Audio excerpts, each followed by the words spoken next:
后来剩最后的5天，这礼拜六就要投票来论输赢。国民党方面虽然无大规模的扫街，也毋过韩国瑜来宣布，1月初9拜四的暗时，要伫台北凯达格兰大道举办大会师。国民党的县市长甲立委的候选人拢会参加，要伫选前冲刺来展现团结的气势。而且讲会来一个神秘的嘉宾哦，大家拢咧诱讲，这个神秘的嘉宾真有可能就是韩国瑜的查囝韩冰。100万庶民站出来，台湾安全，人民有钱。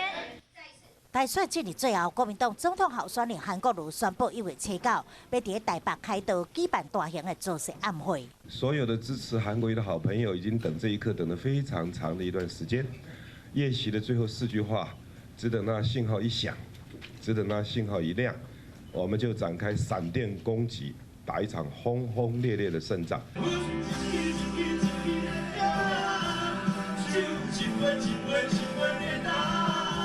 去年9月，韩国瑜嘛上北新北市三重埔举办大型的造势活动，当时画出35万民众到场收听。这回再度动员100万人站出来，做伙上开道。15县市长力挺韩国瑜，所有立委候选人也都会登场。据我所知道，流程呢是有神秘嘉宾的出席的，但我现在还不知道这位神秘嘉宾是谁，敬请大家期待。